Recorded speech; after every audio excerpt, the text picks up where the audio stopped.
Saya tidak punya kepentingan. Dan sering saya katakan, apapun yang saya ucapkan ini bukan berdasarkan kebencian. Naudzubillah. Bukan berdasarkan saya punya kepentingan. Dasarnya qulil haqqa walau kana murra. Dasarnya adalah watawassaw bil haqq watawassaw bis sabr.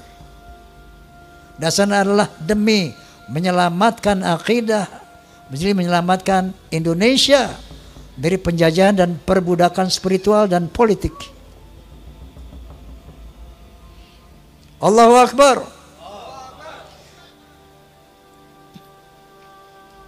Nah jadi padahal yang namanya Ustadz Rizik Syihab, Ustadz Masya Allah, itu mereka semua sahabat-sahabat saya sejak muda itu. Sampai saya di podcast sama beliau sama menangis. Ya Allah, saya sedih banget ini. Saya harus mengatakan yang hak sementara mereka adalah sahabat-sahabat saya.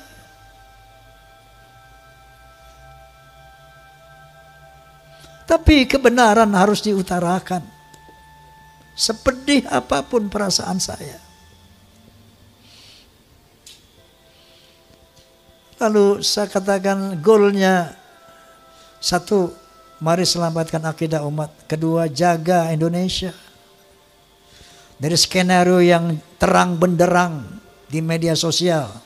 Terang benderang. Indonesia milik Aulia Tarim. Apakah kurang jelas ini? Halo? Apakah kurang jelas tujuan mereka?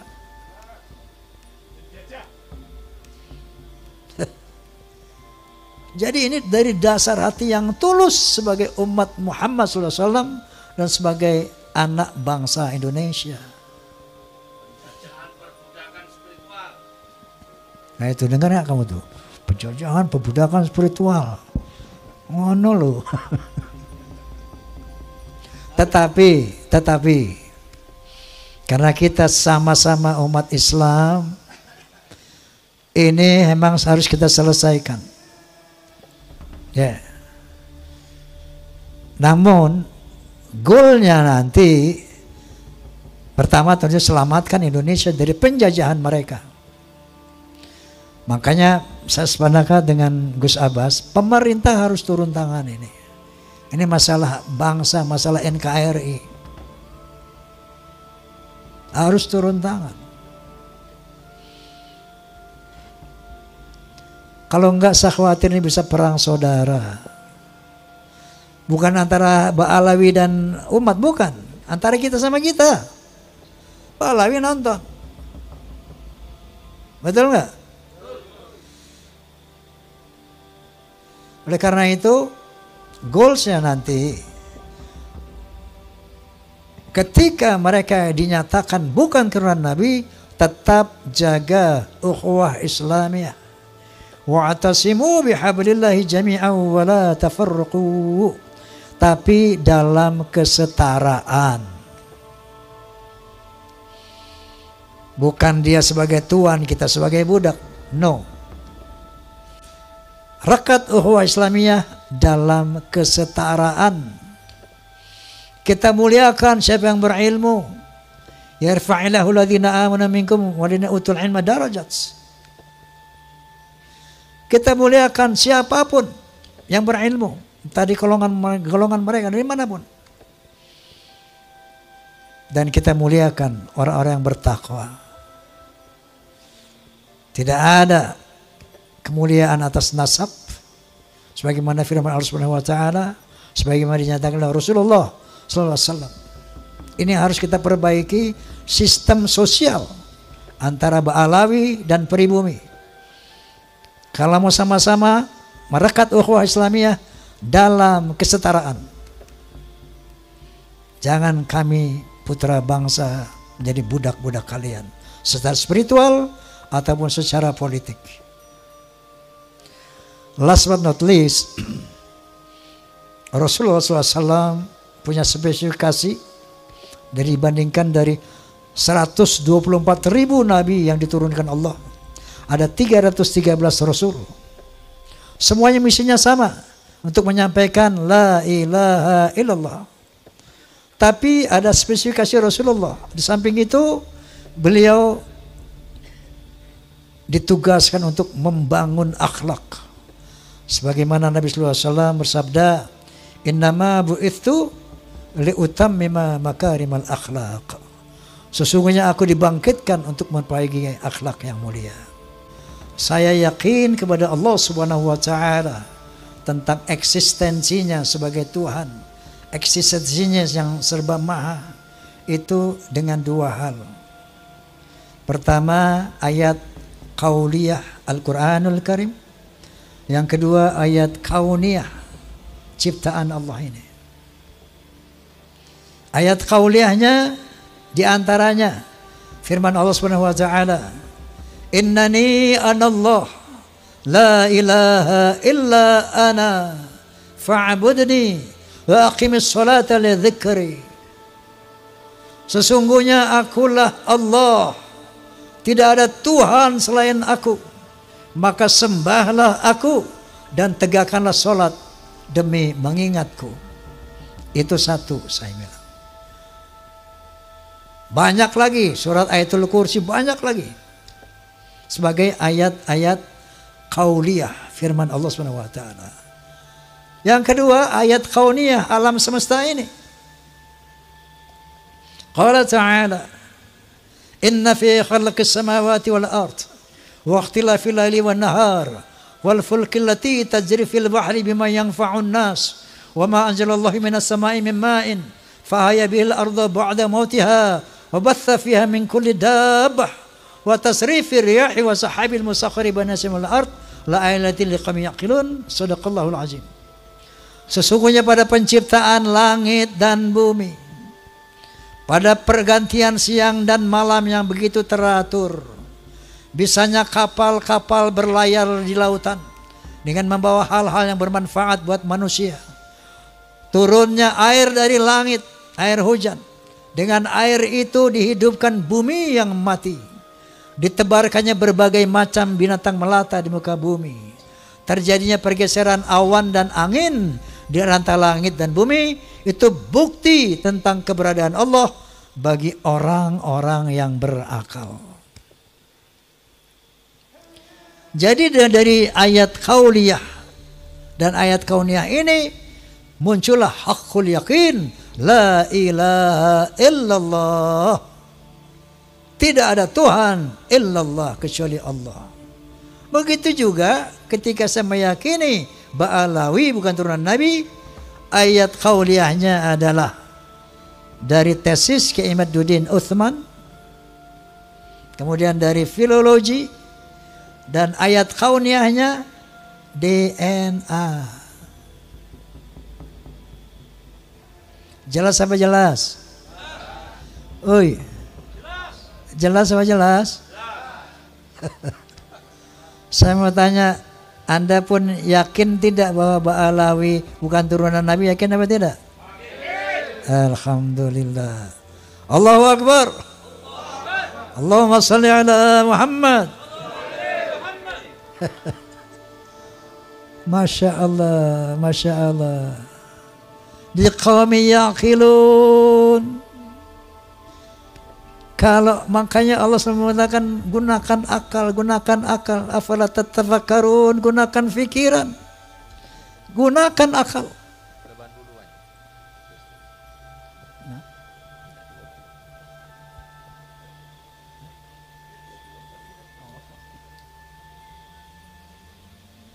Nah, jadi tambahan lagi keyakinan saya itu dengan berbagai macam arogansi dan khurafat-khurafat yang tadi saya utarakan. Lengkap sudah hakul yakin saya. Nah, kemudian saya ingin berbagi pengalaman. Tempo hari saya dakwah di daerah Jambi, Sumatera Selatan. Tablighul Akbar Itu kiai-kiai banyak mengatakan Bang Haji, kami di belakang Bang Haji.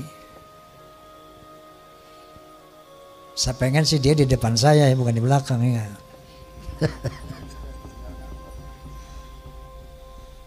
Ketika saya mengadakan pentas Soneta Group di Banjarmasin, ada satu kesempatan kita berkumpul dengan para pejabat.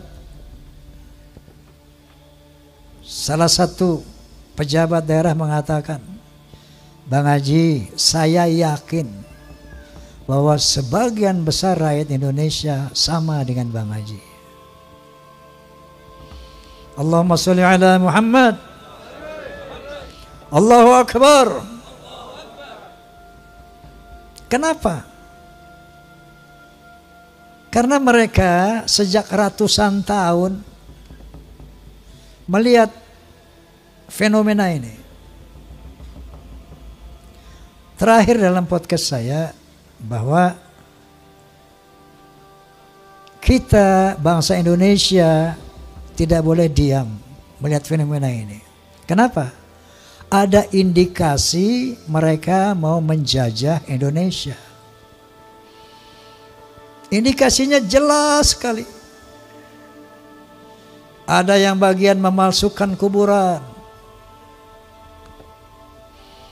Di mana-mana dibikin kuburan-kuburan palsu. Alhamdulillah, menurut keterangan beliau juga sudah banyak yang dibongkar. Ada kuburan-kuburan keramat seperti di Madura, kita lihat di YouTube. Sudah lama sebagai nama orang itu, tiba-tiba ditambah namanya menjadi ada Ba'alawinya gitu. Assegaf.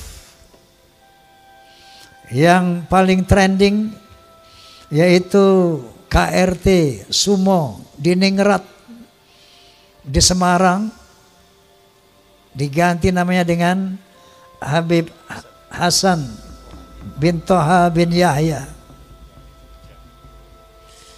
Kuburan-kuburan palsu, Masya Allah, seluruh Jawa, di Kalimantan banyak sekali ternyata. Ini ternyata strategi pertama untuk memberikan kesan kepada bangsa Indonesia bahwa itu lihat para habaib lah yang datang ke sini dan menjadikan orang-orang Islam ini, menjadikan orang ini menjadi Islam. Oleh karena itu Wali Songo pun diklaim sebagai Ba'alawi. Strategi pertama. Yang kedua, berita-berita khurafat, dongeng-dongeng khurafat. Untuk apa? Untuk menaklukkan hati umat Islam yang tidak berpikir. Ini yang namanya Ba'alawi, leluhurnya luar biasa. Bisa hijrah Mi'raj 70 kali. Bisa memadamkan api neraka yang nggak pakai akal. Itu sesuatu yang luar biasa dan dahsyat. Mereka pun menjadi takluk, tunduk, siap diperintah apapun. Tujuannya itu. Dan yang lainnya, ada yang membuat provokasi-provokasi. Saya bersama rakyat, kita dengan rakyat.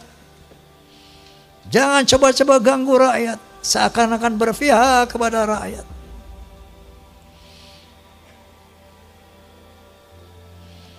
Ada lagi provokator. Asah golokmu, asah pedangmu, asah celuritmu.